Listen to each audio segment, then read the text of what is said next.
Hey everyone! Welcome back to another reaction video. Today we're reacting to Food Theory, Did FNAF Kill Chuck E. Cheese? Now that's an interesting bit to go by, but I guess I can see where that's coming from. At least to a degree.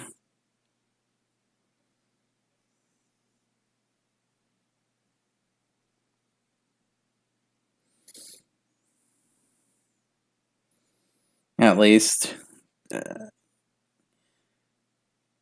It's a thing. People are gonna get to the point where how to put it in a way that we all can understand. I guess the proper way to put it is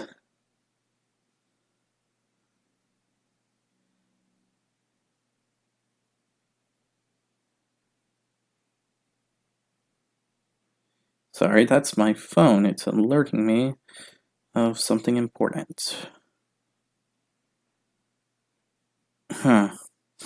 Anyway, with the fact that the FNAF movie came out and that the fact that we're getting multiple FNAF things coming out, possibly a FNAF restaurant, it would make sense that Chuck E. Cheese would either have a decline of people coming to the fact that they have to remodel the whole place just to outshine and possibly show off that they aren't really, trying to copy FNAF in any way. Because that's going to be a thing, because you're going to have to prove your worth, and that's just going to be a mess.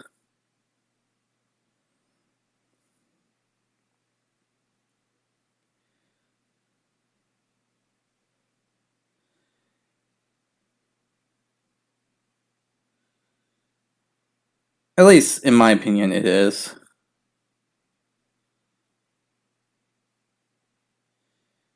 I could be wrong, but then again, I don't know business.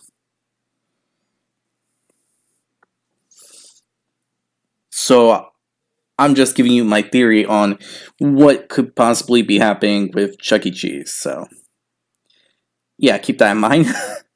I do not know what's really going on with Chuck E. Cheese. I just am making an educated guess.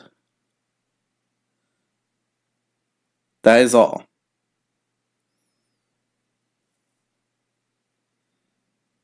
Where that means anything, who's to say?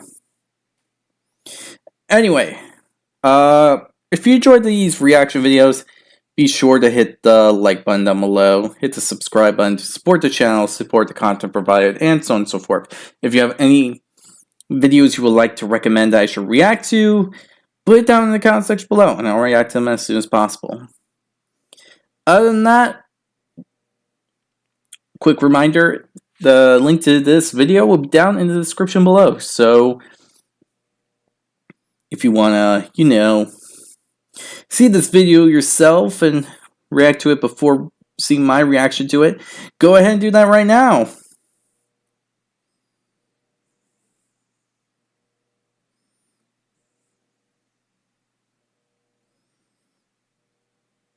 Or not.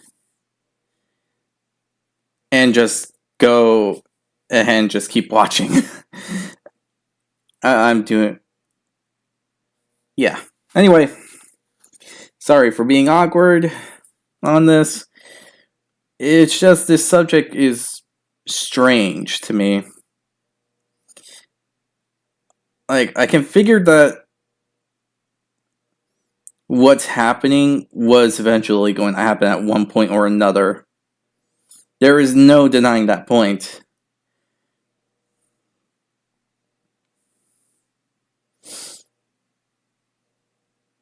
It's just, I didn't really think we would get into it.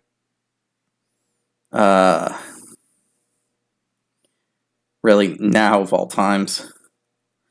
But, yeah.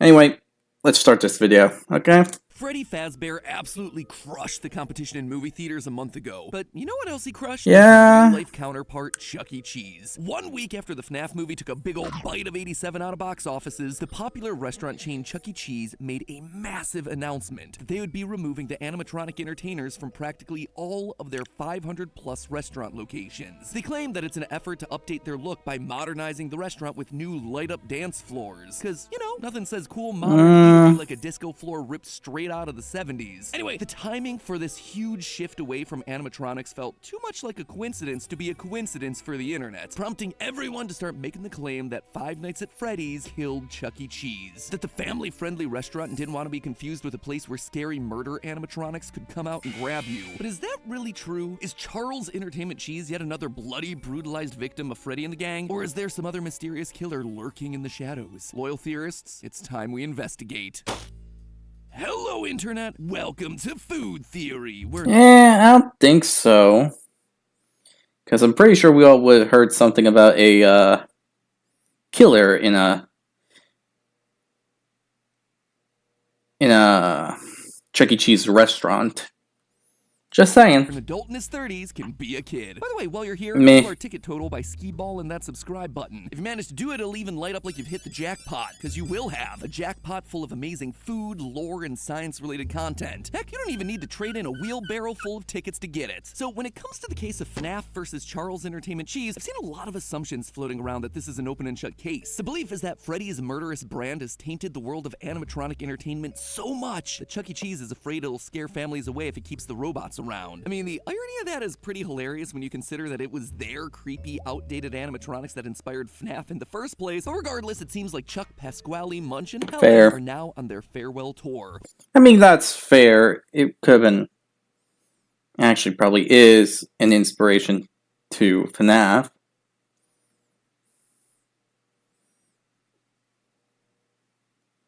But it's not the main thing.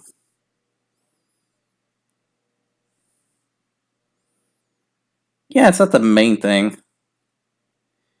It shouldn't be.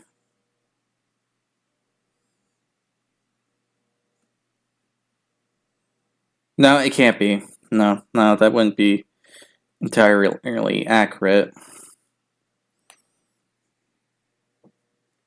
I don't know. They permanently For get retired to too a sure. strip mall over in Northridge, California. So today then we're faced with a mystery. Who killed Chuck E. Cheese? Primary suspect number one is obviously Freddy and the mascot horror genre that he represents, but is there any truth to this theory? Can we really blame FNAF for this sort of corporate shakeup? It's not like the CEO of CEC woke up to the box office numbers one morning and said, shut it all down. These sorts of decisions take a lot of time. There are a lot of people who'd have to weigh in on a decision like this because True. there's a lot of financial ramification here. But if it's not Freddy, then who or what else could it be? Are all arcades just going down the drain? Was this a self-inflicted wound by Chucky himself looking to be put out of his misery? Or is there something more nefarious at play? Ladies and gentlemen, it's time to explore the economics of eatertainment, which I promise is going to be a lot easier to understand than the FNAF timeline. Now, I've talked about the Chuck E. Cheese franchise a few...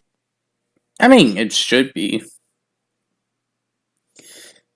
Because the FNAF timeline at the current moment is a complete mystery. I don't think any of us can disagree with that.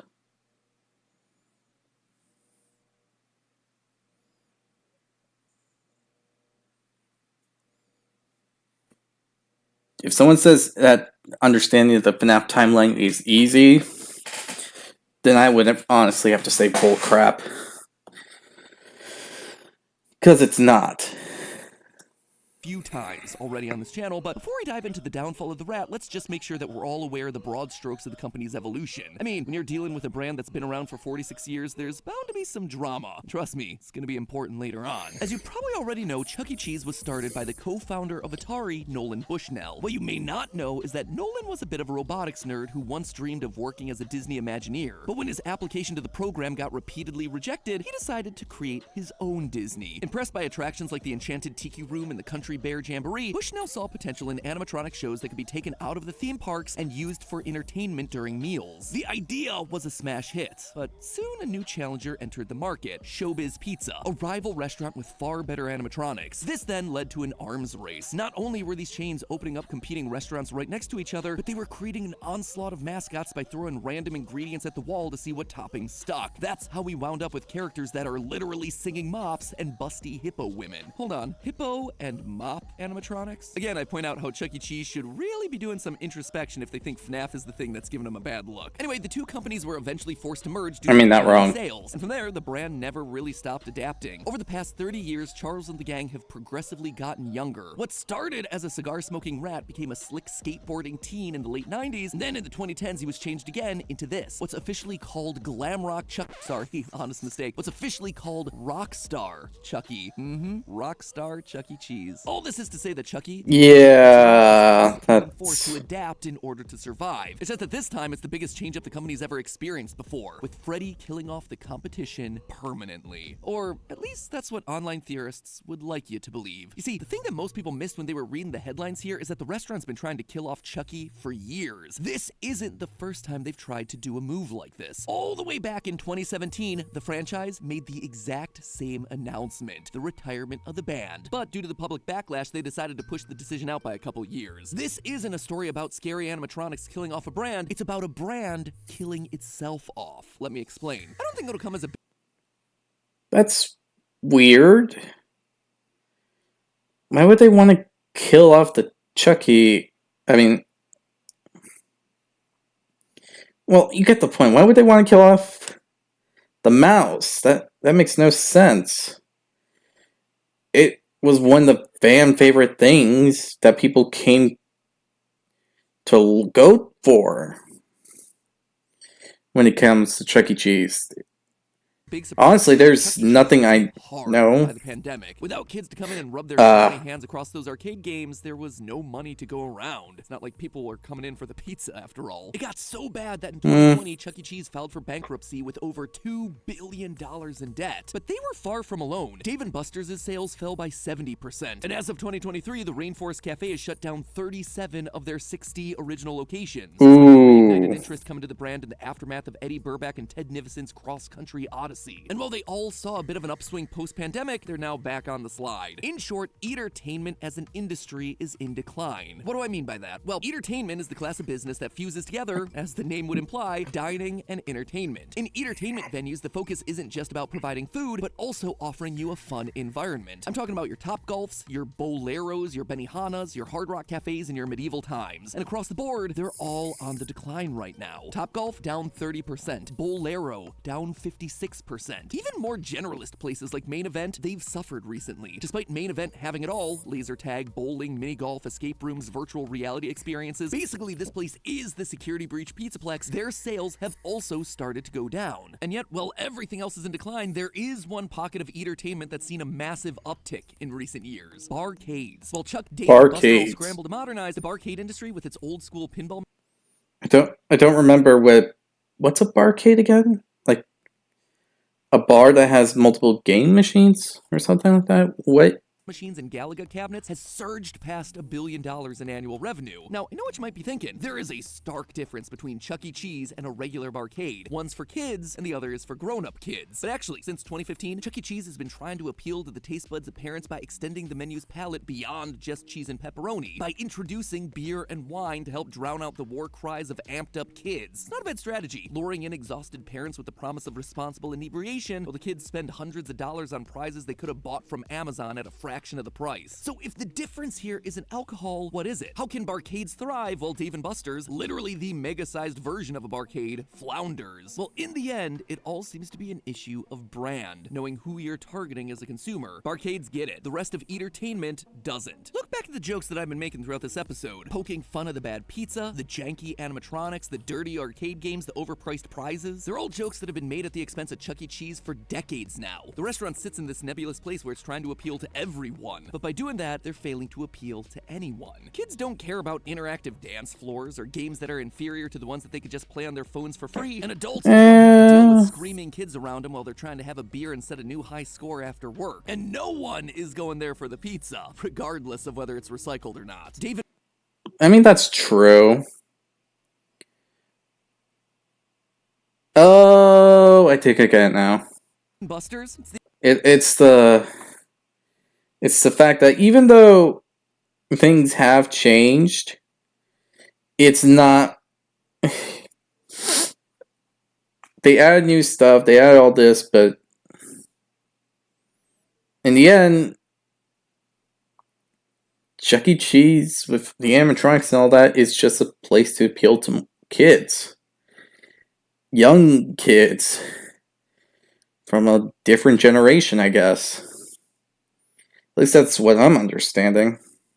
the exact same story. If I'm a dad and I want to watch a football game at a sports bar, I don't want to be interrupted by the sound of an air hockey table or Whack-A-Minion. Just look at the way that its name's listed on the internet. Dave & Buster's, arcade, sports bar, restaurants. It's all too much. Meanwhile, places like Rainforest Cafe, Benihana, Hard Rock Cafe, it's all novelty. You go there once or maybe twice to experience it, but the food just isn't strong enough to pull you back. It's overpriced for what it is. True. The entertainment value is just kind of, it was interesting, I guess. There's just nothing there to make you want to go back on a regular basis. Now look at barcades. They're not trying to appeal to kids and adults. They are adult-focused experiences through and through. Heck, in most of them, kids aren't even allowed through the door. They offer a casual social environment without being forced to pay $50 for a few rounds of bowling on the side. But barcades also have another secret weapon, and that's the fact that they are, in fact, bars. You see, there's a generalization in the restaurant industry that says bars are recession-proof. People run to celebrate good times with alcohol, but studies have shown that alcohol consumption also goes up during hard economic times, as people try to cope with their stressors. And right now, with the world economy in turmoil, people are being more selective with what they're spending their money on. Consider this. Let's say I'm a parent and I have the option of spending $50 entertaining my kids. I could do that at Chuck E. Cheese. It'd give me about 90 minutes with lackluster animatronics, greasy pizza, and Jeremy games, or I could spend that exact same money on a video game. A video game that could keep him quietly playing in the corner of the room for years. The choice here is very clear. True. High-quality things that you could spend your money on that'll last for years. We have a brand new collection of apparel.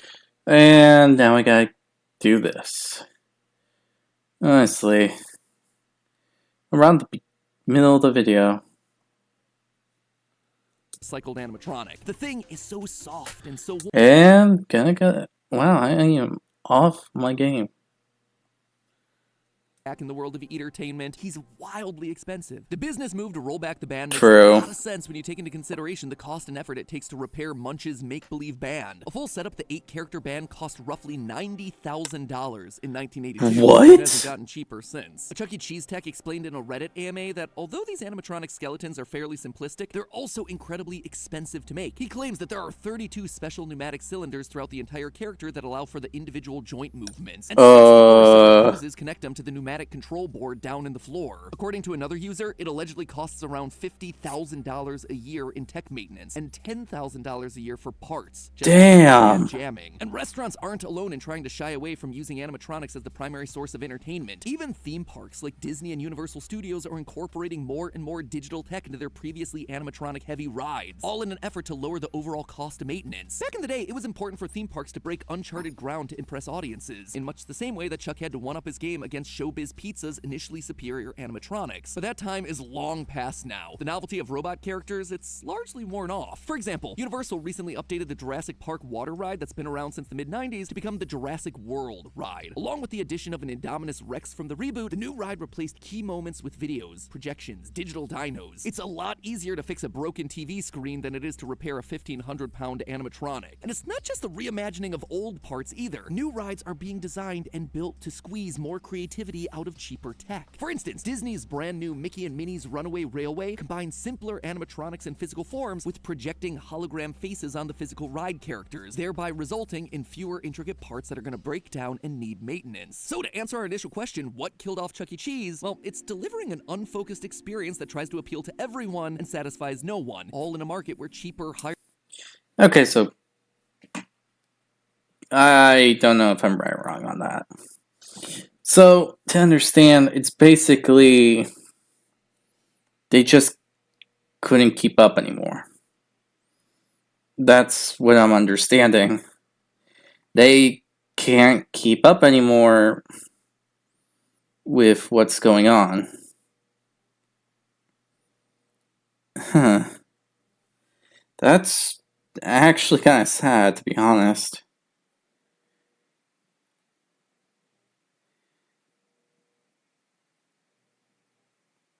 Huh. Never I would think of it like that. But it makes sense. higher quality options are available. And what's making it worse is that delivering that lackluster experience is also expensive to maintain. It's kind of your worst of all scenarios thing happening there. So then what? Does FNAF not factor into this equation at all? Yes, actually, yes it does. In fact, quite the opposite. I think FNAF may be the single most important factor in this entire discussion, but not for being the one to kill Chuck E. Cheese. Rather, I think it's the thing that'll save Chuck E. Cheese. You see, one thing that research has shown time and again is that young millennials and Gen Zers are spending more money on experiences than they are on material goods. They'd much rather have themselves an awesome trip to Japan than an expensive car. And they'd rather opt for a cool trip to an amusement park instead of something like a nice watch or a pair of shoes. And the one thing that they love above all else? Horror. Take the FNAF movie as an example here. 81% of the audience that went to see this thing in the theater were between the ages of 13 and 24. But more than just seeing it on screen, audiences have a growing desire to be immersed in that horror. From record-breaking 5-hour wait times at Halloween Horror Nights to the rising number of horror-themed escape rooms and experiential dining, young audiences want to be scared. And I think you can see where all of this is going. When FNAF burst onto the scene back in 2015, they immediately eclipsed Chuck E. Cheese's Google search traffic. And the results since then? It hasn't even been close. The only reason Chuck E. Cheese is in the cultural conversation these days is because of this horror game franchise. And the business people over at Chuck E. Cheese know it. Case in point, this past Halloween, Chuck E. Cheese had their own FNAF event. 5 nights of fun. I guess that's more of a FNAF event. Anyway, it was their way of very unofficially capitalizing off the release of the new movie. Just look at the poster for this thing. Looks a bit familiar, doesn't it? Chuck E. Cheese knew exactly what they were doing here, to the point that they even handed employees these cards to help them deflect any comparisons or questions about Freddy Fazbear. And yeah, good for them. They'd be dumb not to be trying to ride those coattails. But Chuck is now actively blocking anyone who calls out their strategy publicly, and that shows that their heads are in the wrong place. It shows that they want to have it both ways. They want to keep one foot in the door of ooh, spooky, scary animatronics, and one foot out of the door for fear of losing the kiddos and their parents because it's too scary. Except, as we've been talking about this entire episode, it creates a muddled, underconfident, confused brand that serves no one. Don't just unofficially rip off the greatest meal ticket, get out of jail free card you've ever been handed. Lean into it. If younger audiences like horror and want experiences, as the sales data has shown us time and time again, then give them the horror experience they want. Give them a haunted pizzeria experience via an official partnership with the FNAF brand. Take advantage of the existing, barely functioning animatronics you have kicking around to create an experience that appeals to the FNAF audience. Heck, the fact that they're barely working actually adds to the creep factor, which is great for all the maintenance costs. And just like they did 30 years ago when Showbiz Pizza and Chuck E. Cheese merged, the pizza franchise could repurpose their old animatronic parts to create new characters, recreating Foxy, Bonnie, Chica, and Freddy live on the stage. This is an era where nostalgic mascots reign supreme and are constantly being mixed with horror. Just think about how McDonald's Grimace was able to become one of the biggest trends of the year simply thanks to his killer purple shake. Grimace actually leaned into this memification of his 52nd birthday, and audiences ate it up. Literally, they ate it up. The trend helped boost McDonald's second quarter sales over 10% in the US and 12% globally. But most importantly of all, people had fun. They were excited to engage with the food and the characters and the brand again. That's exactly what Chuck E. needs right now. To evolve one more time. To not be the rad skateboarder or the cool rock star, but instead to be the creepy animatronic shambling through the halls that he always was and was always destined to be. And hey, if you can't manage to get your hands on that FNAF license, I know a similar franchise with a rat that's already lurking around in the shadows. But hey, that's just a theory. A food theory. Bon appetit.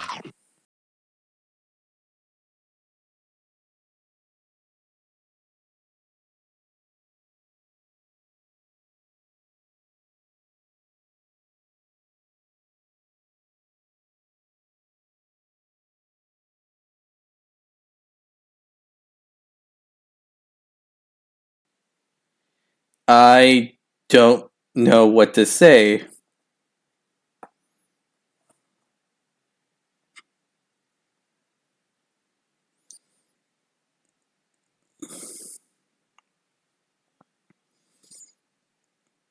I don't think I really have anything to say, to be honest.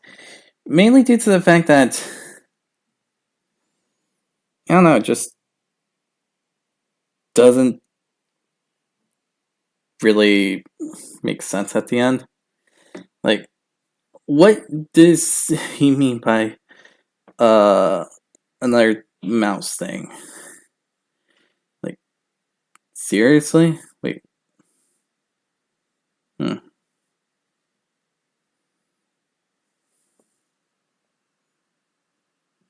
That makes no sense. Anyway, yeah, this makes sense. The whole brand thing. Because, in all honesty, it does seem like that. FNAF is just trying to, well, it's just trying to keep, I mean, not FNAF. Chuck E. Cheese just seems like, I don't know, it's trying to hit the younger audience way too much.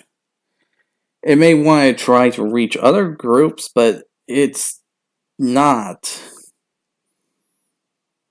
Because it's definitely just hitting only one group only.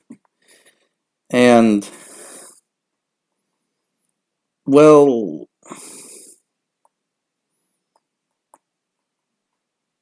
how else am I supposed to take that? It's not hitting into an area that's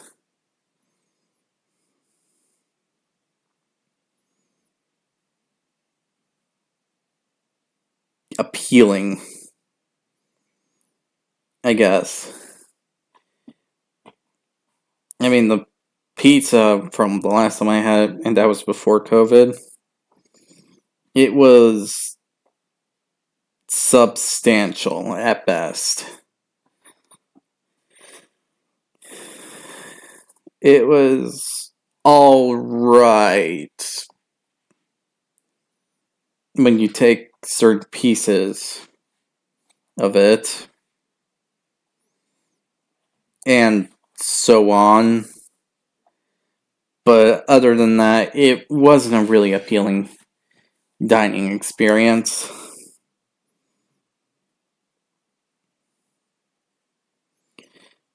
What happened with the animatronics was substantial.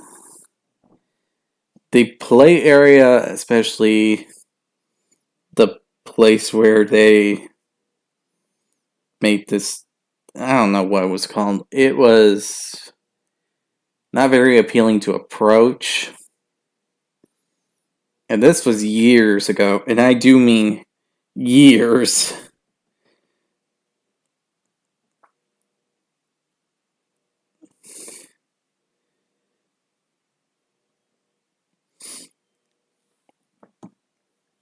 It just wasn't really appealing. Plus, well, there were some games that were actually admittedly something that I can be drawn into back then. It, I don't know, I just didn't have the right atmosphere. Yeah, I think that's the right word. It's like it was there, but wasn't at the same time. It's a weird thought process. I will admit that it's a bit shaky on what to go on, but that's really the type of environment that was given.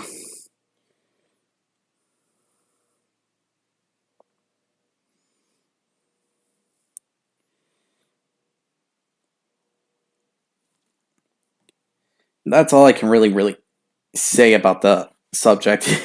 I just don't know how to word this. I mean, I probably written down like multiple times, but I do not know how to describe an experience with Chuck E. Cheese. Will I say it's bad? No. Will I say it's good? No. Will I say it's alright? No. Will I say it was awful? No. It was just meh.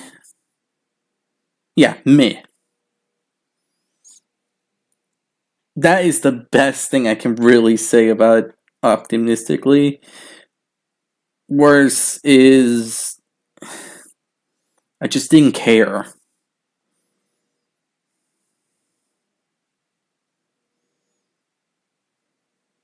And that is honestly the best way I can go about it. I just didn't care. So yeah, I hope you all enjoyed this video. If you did, hit the like button down below. Hit the subscribe button to support the channel, support the content provided, and so on and so forth. Hit the notification button, be notified immediately when your video comes out. And tell me down in the comment section below what you honestly think about Chuck E. Cheese. Is this the right direction to go to? Is it the wrong direction to go to? I don't know. Because if they do it this way, then I think they're gonna need some very, very big brain stuff. Because for one, in my opinion, they need to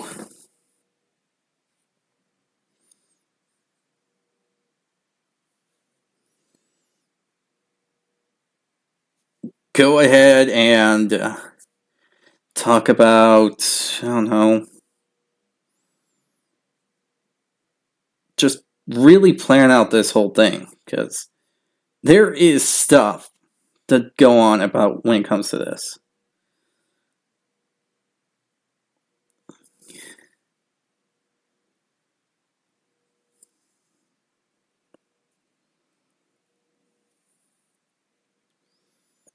For one, they have to set up a whole new outlook if they're going to get rid of the animatronics.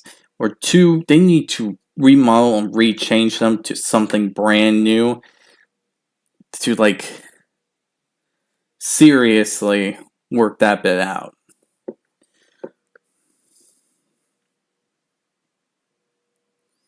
That is my personal thought process on this subject. Nothing can really change that one.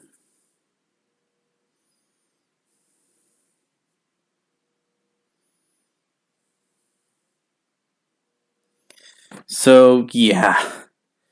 Let's hope for the best here. But anyway, hope you all enjoyed this video, and I'll see you all next time. Bye!